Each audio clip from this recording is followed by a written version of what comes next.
October was the heart scare month for me instead of Halloween. I was mandated by my doctor to make the yearly trip to the cardiologist, who gives me cruel and unusual punishment by making me lay down after radioactive dye is injected into the IV attached to my arm by the vampire nurse. Once on my side, they proceed to put cold jello, or is it gel, on the face of a cold piece of metal and rub it all over my chest, requiring me to breathe in and out and hold still abnormally. They say this is an ultrasound of my heart. They found I was not going to have a baby heart, I guess. After that, they require me to come in to the next day, no eating, of course, insisting, fasting. And they shave spots in my chest, hook up leads, put another IV in radioactive dye, then go through a series of electrocardiograms. There was a slight intermission while they tried to staunch the flow of blood that was squirting out of the shaved place where they cut off a mole. They apologize, but I call it cheap cosmetic surgery.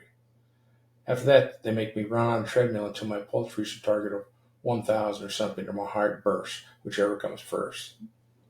Somehow the evil treadmill speeds up and goes uphill at the same time. I fooled them. I am so out of shape. The heartbeat went about very fast and the machine howled, so the tech had to come in before her smoke break was finished. The next day they let me eat again before I returned to the scene of the crime. I was the last one in the office that day, and after the appropriate wait, I was ushered in to see the doctor. He informed me that it seemed I had a restricted blood flow in one of my heart arteries, and the only way to tell for sure was an unpleasant experience called an angiogram, also known as a heart telegram. He further proceeded to inform me that there was a very real chance he would have to do an angioplasty and leave a stent in my heart artery. Some may know this is a heart-shaped plaster of Paris where you spend a little time there. After much squawking, I consented to the procedure, possible procedures, plural, and signed my life away. Literally.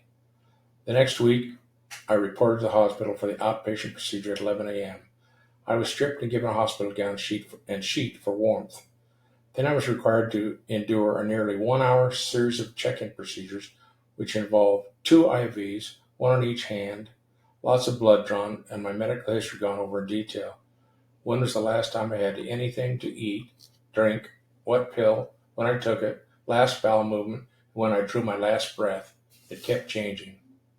Luckily, the problem was they did not give me any drugs or sedate me in any way for this procedure, so it seemed to take several hours. I also played Guess My Blood Sugar and won. I guessed it right on at 106. The nurse thought I cheated somehow, but she drew the card, blood. After this little activity, the real torture began. We waited in the old emergency room for 4 hours. No food or drink for me. I was accompanied by Susie Luke and his fiancée, May, our next-door neighbor, Dr. Plotz, who came to watch the vigil. At last, the fun began. I was taken to the torture chamber where they laid me on a narrow table with lots of TV screens. They fully exposed me and shaved my groin area. They then painted me from belly to knees with a blue paint. I felt like I was joining a fraternity. After that, they sedated me somewhat through one of my IVs and said, "This might hurt when I make this cut in your leg." Luckily, they had given me a local injection, and I didn't feel a thing. I was careful not to look at the blood, but I passed out anyway. When I woke, I felt a heavy pressure on my leg, right where they taught us in Boy Scouts was a pressure point to stanch excessive bleeding. That's what was happening, and it worked. That is, after 45 minutes. Normally, they put in a collodion plug or a titanium cage to plug the hole created by the angiogram, but in my case, it didn't take, so they had to go old school.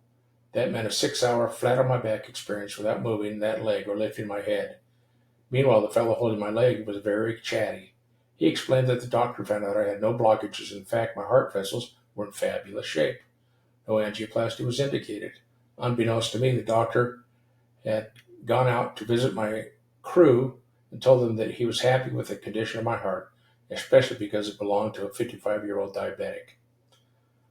I was restricted in my activities for the next few days, and I complied completely. After the huge purple and yellow bruise on my leg goes away, I'll be back to normal. I will try to paste the picture of my heart in this newsletter if I can figure out how to do it.